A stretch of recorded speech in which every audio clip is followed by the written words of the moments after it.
Hello, and thank you for joining us for this Frontline track focusing on confronting white supremacy. My name is Sean, and I'm a member of the Frontline education team. For the next 30 minutes or so, we will have a direct discussion around what it means to fight and confront white supremacy and fascism. I'm happy to introduce and bring into this discussion Daryl Lamont Jenkins. Daryl is the founder and executive director of One People's Project, a New Brunswick, New Jersey-based anti-hate organization that researches, monitors, and reports on right-wing groups and individuals that seek to polarize communities.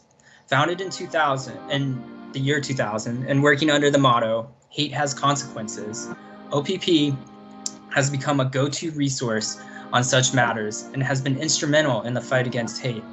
Jenkins has been profiled in the latest issue of The Progressive and is featured in the 2018 documentary Alt-Right, Age of Rage. Mike Coulter, Luke Cage, portrays him in the 2018 motion picture Skin, the true story about a neo-Nazi trying to break away from that life of hate, which also stars Jamie Bell, Daniel McDonald, and Vera Farmiga. Daryl, thank you for being here with us. And to start this out, really just want to first and foremost have you tell us about One People's Project and the amazing work that you all have been doing. Well, thank you for having me. I'm glad to be here, glad to talk to everyone.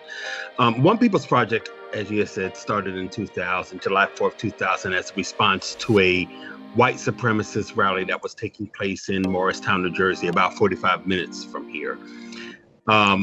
We started a website, and the coalition of people that were going out to oppose that conference, or rather that meeting, we basically used that to correspond with each other, basically provide information about what was going on with the rally and who we were possibly going to be confronting and seeing at the event. And afterwards, we decided, you know what, we need to keep this momentum going. We need to make sure that people understand what it is we were fighting out there, what it is we are still fighting now. And our initial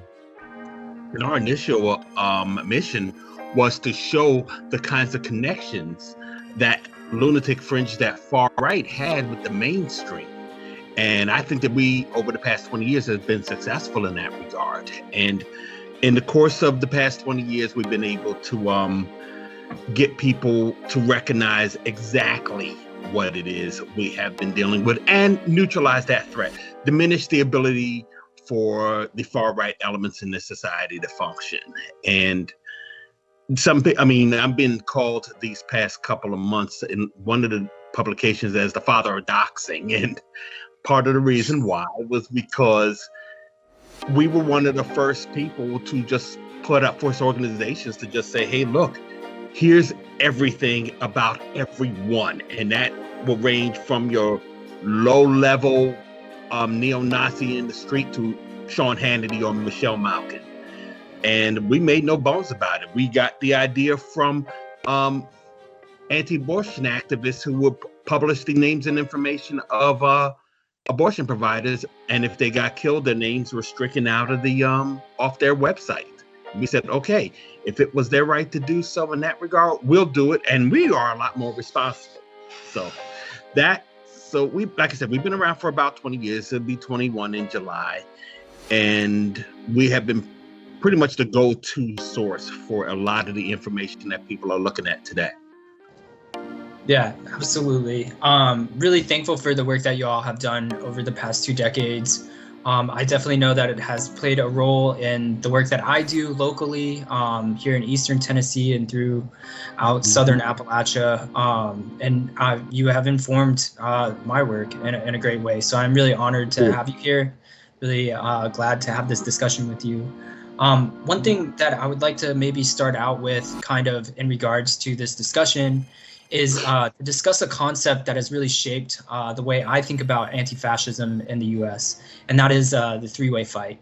Can you explain to us what the three-way fight is and how it ties into the current political struggles for police and prison abolition, as well as pushing for a Green New Deal and electoral reform? Well, see, one of the things about fighting fascism is that the first and foremost thing that you have to recognize is that you are already a multifaceted person. You are fighting for something. You're not just going to be fighting against. So you're dealing with a lot of other concerns besides having to figure out how to neutralize those that create those concerns. You also have to make sure that we are building a better world for all of us. So a three-way fight means that not only do you have to deal with the fascist forces that are out there in the streets that are basically running around as a paramilitary unit and what have you, the standard fare when it comes to fighting fascism, but you're also going to have to deal with the fascists of the state. They don't necessarily would call themselves that. They wouldn't even consider themselves fascists even if they were conservative or right wing. But you have to deal with the fact that you are that the state does put their boot on us as a people, probably a lot more effectively than some of the folks you mess around with in the streets. I mean, yeah, there's a saying that you chant that you hear from time to time at all these rallies: the cops, the courts, the Ku Klux Klan, all are part of the boss's plan. There's something to that, very much so. As a matter of fact, it might mean we have a four-way fight, because you have those street-level paramilitary Nazis. You have the cops in the courts that are the agents of the government. And then you have your robber barons, your capitalist robber barons that are basically pulling the strings of the other two. So we have to recognize that as we go out there and try to deal with it. You miss one, the other's going to stab you in the back or kick you in the behind, whatever analogy you want to use. So we have recognized this as Antifa. We have recognized this as anti-fascist and say, look, it's all one attack. We have to recognize it for what it is, and that will make us a lot more effective in what it is we do. And I'm gonna tell you something. When you look at how the fascists operate in this day and age, they're doing that too. That's why they're busy trying to reach out to us so we can fight that common enemy, the government or whatever. When in truth, they are just as much the enemy as the government. We recognize that. They hope we don't. Unfortunately, we do have folks out there that don't recognize that and think that they can work with the Boogaloo Boys or with some neo-Nazi, even in the course of fighting against what's going on, what we're bringing to the Middle East, for example. They refuse to recognize it, and that can even cause more problems, and it does cause more problems. You have individuals, I mentioned the Boogaloo Boys, and they've been pretty active in trying to unite with Black Lives Matter, with BLM. And I have been pushing back on that. They say, incidentally, that their biggest opposition in those efforts has been Antifa. There's a reason for that. Antifa is not putting up with it. They recognize it for what it is. And we have seen it before. We have seen it before throughout history in this country, in this society. It's what built this country. I'd like to make the point that, now recognizing that, we are talking about the colonialists of 200 years ago. When I say this, that I'm cognizant of that, and what they have done to the indigenous people here. We are talking about farmers who were frustrated over the fact that their money was going to a monarchy 3,000 miles away that didn't have anything to do with what was going on these shores. So along comes Thomas Paine, recognizing those concerns, recognizing those frustrations, to say, you know what, we may need to build something beyond them. And he started publishing his pamphlet, Common Sense. It became a very popular thing amongst the working class here. And along comes the so-called founding fathers who say, yep, here's our opportunity. We can seize upon this and make it our own. And the end result, after the revolution, those farmers, those working class people weren't even allowed to shape the government, weren't allowed to vote, weren't allowed to be a part of the government. They were suckered. They were flat out suckered. That's why you have to be mindful when that three-way fight comes from their direction.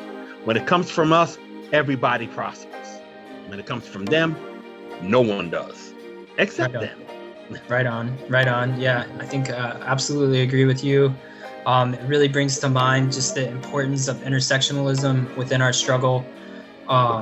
It's not just the fascists, it's not just the Klan here in the U.S. South, but it's as much the politicians, the landlords, and the cops. So really appreciate you driving that point home for us and kind of framing the rest of this conversation.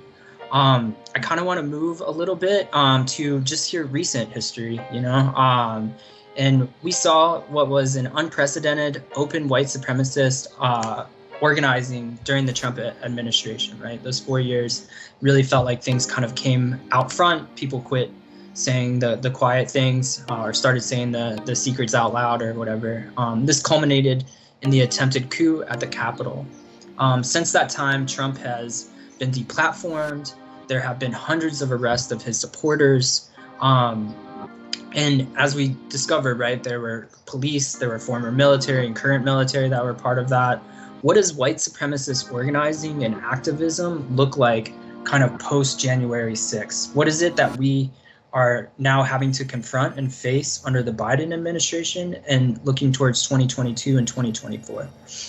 Well, I always tell people that your template is going to be how we handle things after Charlottesville, how things look after Charlottesville. The difference, however, between Charlottesville and January 6th is that January 6th was a little bit more closer to the power. We saw the cops, the courts, and the Ku Klux Klan trying to storm the Capitol on January 6th. Let's just be real. And for us to see it get to that level informed us as to what it is we are dealing with now. So why I say that Charlottesville was the template, because what happened after Charlottesville? We got proactive against that white supremacist element. We started really just deplatforming them all over the place. You couldn't even work at a hot dog stand without getting fired from it once they found out that you went to Charlottesville. I know one guy who was disowned by his family. That's the kind of thing that was happening. A lot of your websites that were really in the forefront, a lot of their websites that were in the forefront, all of a sudden didn't have a platform anymore. Their providers just yanked them, And what they did in response was just simply rebrand. Identity Europa became the American identity movement. People are getting sued. People were getting arrested, So a lot of them said, you know what? We're not doing public rallies anymore. This is just causing us more problems than it's worth. And if they do the public rallies, as Identity Europa eventually showed us, they do it in the form of flash mobs. So what's going to happen in January 6th? The same thing. It's not going to happen yet. You might see something start to rumble in the summertime. But now, what they have done was, what the other side has done was lay low, go to safe states like Florida or what have you, and basically just try to regroup and they just talk trash online. That's pretty much what we have seen. And once again, we started deplatforming all of these individuals. All of a sudden, QAnon is verboten. QAnon was the rage until January 6th. The Proud Boys. Proud Boys were already on borrowed time to begin with. The moment that the Proud Boys were mentioned in presidential debates, that was the end of them. They just basically expedited everything after January 6th. The Proud Boys themselves did that. So it's going to be a case of just as we have been vigilant against them after Charlottesville, we're going to be just as vigilant against them after January 6th and have been.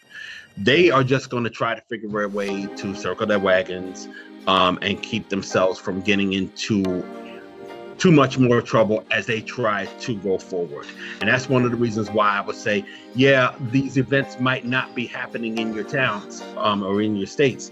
The conferences, like we have seen, that take place in Florida, or the rallies that we've seen in Florida, but they're still going to be relevant to what happens in your state. There is at least one, I should point this out, there is at least somebody from Act for America, his name is Scott Pressler, an anti-Muslim activist who tries to sow division between, in particular, Blacks and Hispanics.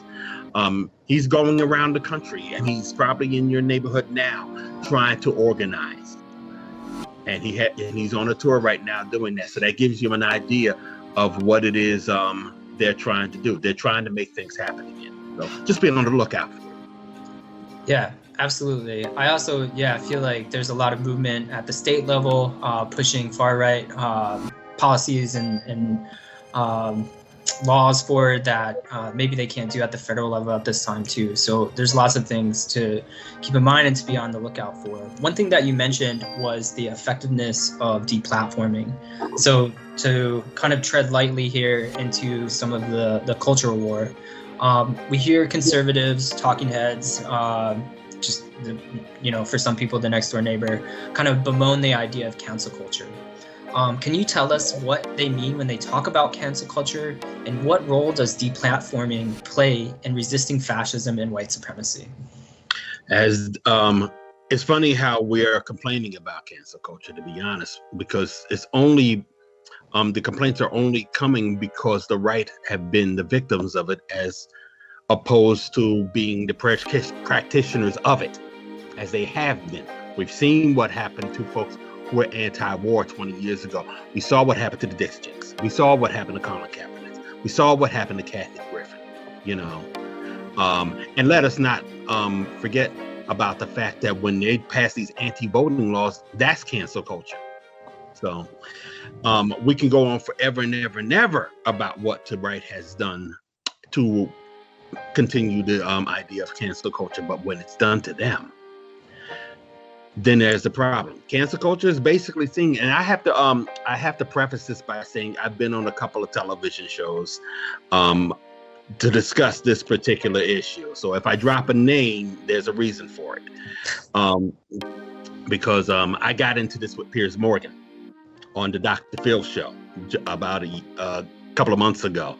And it was just a couple of weeks before he deplatformed himself. He canceled himself by getting angry when somebody called him out live on television. He just walked off the set, and they called, and the right to their as they are, called that cancel culture. Nope, it isn't. And basically what I have been saying all along is that, look, you can take it out of the political. If I don't want to have anything to do with you, I will not. If I want to tell everybody why I won't have anything to do with you, I will. And if they agree with me, so be it. I mean, that's just the way it goes, whether you are talking about politics or not. So it is not a bad thing. It is what we do. It is how we survive. It's how we live. If you find something objectionable, say so. Do not let the current climate prevent you from doing that. I think to basically underscore a fact, when you hear the complaints about cancel culture, and it's ultimately a red herring. And it ultimately means that the right does not want to be held accountable for the damage that they do to a society. I think somebody put it best when they referred to cancel culture as consequence culture. Yep. Ultimately, that's what it is. Yeah, I feel that. I feel it's a buzzword to drum up a base, but really it's just accountability, right? Accountability for your actions, accountability for the things that you say, so on and so forth. So I'm glad that you kind of put that out there. I think that could probably cause some discomfort in folks that don't understand how it is that anti-fascists in particular have used deplatforming as such an effective tool when confronting white supremacy, and things that we can integrate into a broader coalition, into a broader front as we continue to move and fight against white supremacist culture, fascist culture, and to like where we're at in this kind of police state of the United States. The next question that I have for you is just that, deplatforming is one skill that we bring to the table, But I feel like we kind of are always on a constant defensive. We're always in reaction to something new going on, right? Like we've had a pandemic, we've had a coup, we have mass shootings, we have all of these things taking place in the United States right now. And as you kind of alluded to earlier too, things may pick up in the summer as a traditional fighting season across the globe, really. So how do we move from being on the constant defensive to taking a hold of the new reality of what, at least hopefully, much longer than the next 2 years, but as we fight, like the new reality of a democratic presidency and democratic control of Congress, and how do we kind of go on the offensive against white supremacy? I think one of the things I like whenever I'm speaking to groups, I always make sure that I end each speech or discussion with a call to just basically enjoy what you are fighting for. Appreciate the things that you are fighting for. Don't just go out there and be this robot against the state or against the fascist, whatever. At the end of the day, you are fighting for something. Learn to just basically appreciate it, and it will basically give you peace of mind in many respects, And I think one of the ways to do that is exactly what it is we need to do anyway. We need to build our own institutions. This is our way of going on the offense.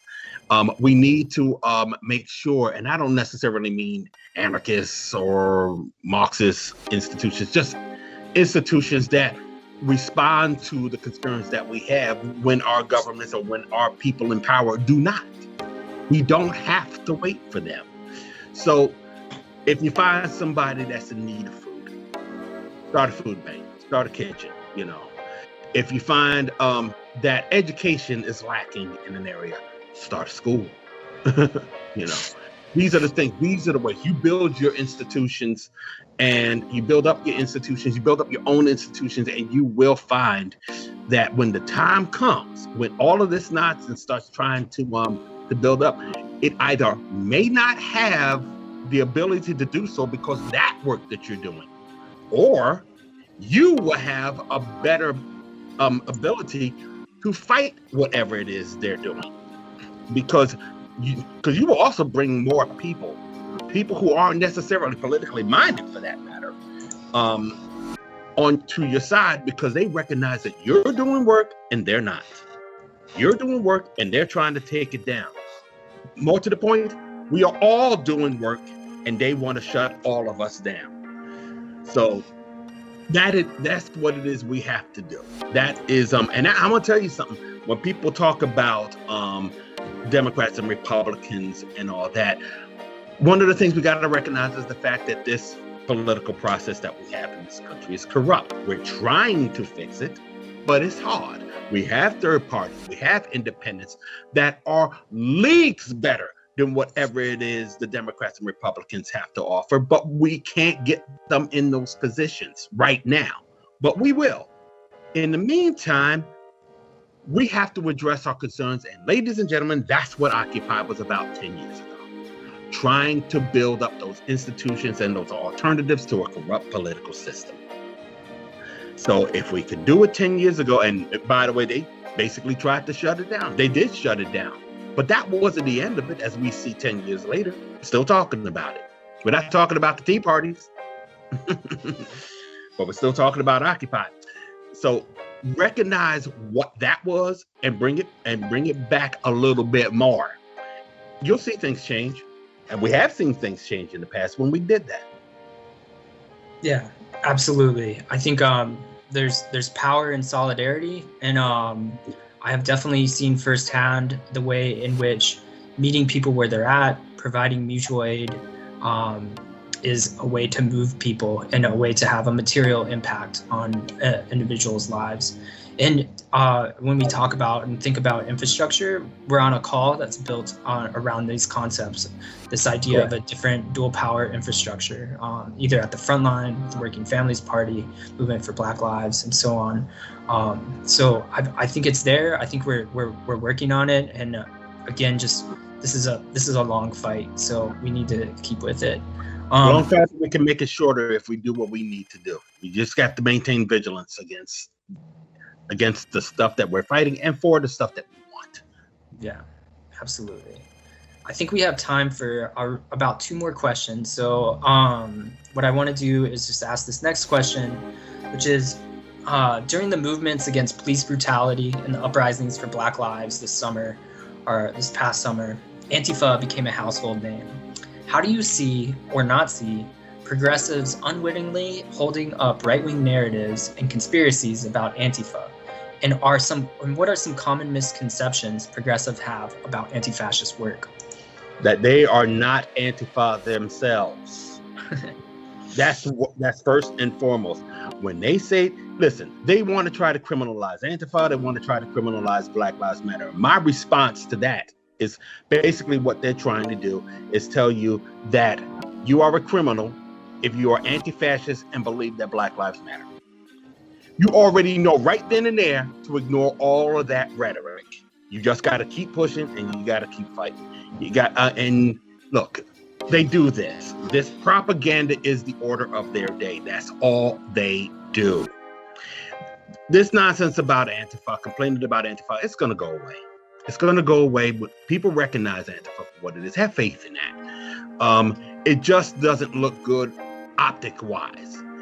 If you don't care about the optics, you can get a lot of stuff done. So don't care about the optics. The optics are basically trying to deal with a house of cards. Yeah. You're fighting a house of cards. And you're a brick house. So don't worry about what it is they do. Insofar that you do have to worry, you just have to make sure that you can lessen the damage that they cause in the interim. So that's one of the reasons why you have to push back on it a lot more than we have lately. But rhetoric coming from Fox News doesn't faze me. It never has. I mean, my group's main address is Antifa at onepeoplesproject.com, and we've had that since 2001. So we don't care. We do not care, and no one else should. Just continue doing as we do. We know who they are, and most importantly, we know who we are. Right on. Being an anti-fascist is not a slur, and no. Yeah. I think we've seen a lot of really good work come out of it. So yeah, no need to go into the defensive. Just need to make sure people understand where we're at with all this nonsense. Okay, this last question then I think is kind of in line with that. So there are a lot of people that may have talked bad about it, but there are also a lot of people that saw the value in the work that you and other longtime anti-fascists have done in identifying and monitoring the far-right groups. So how is it that people that are not as involved in anti-fascist organizing plug in and help? And how can electoral organizers both utilize that work as well as critically support it?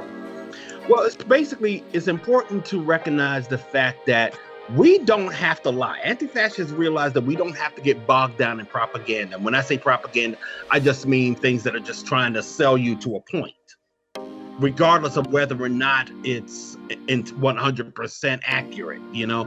We don't have to do that as anti-fascists. We can basically just show you exactly what it is that's going on out there, and it will be true. So when you go to an organization like One People's Project or even Rose City Antifa and all that, you pretty much are going to learn who it is that we are dealing with, why it is they're a problem, and how it is to neutralize it. So all the information that you get so basically the way to fight these elements is with truth. It's that simple. And when it gets out there, just keep on pushing the truth forward. Let everybody see what you see and what we have written, what we are putting out there. I mean, you don't have to you don't even have to put, if you're worried about the optics, put the anti-fascist name on it, put the Antifa name on it. Just say, look, regardless of who the source is, you still know that the information is on point. You can always check to make sure. That's what's important. I mean, if people want to try to attack the source, frankly, if you want to keep complaining that Antifa is the ones that this came from, and it's all accurate, you just gave Antifa props. Thank you. So yeah, that's how you utilize it. Read it, decide for yourself read the information that we put out there, because that's really all we're about. Decide for yourself what direction that you are going to go in with that information, and then take it from there.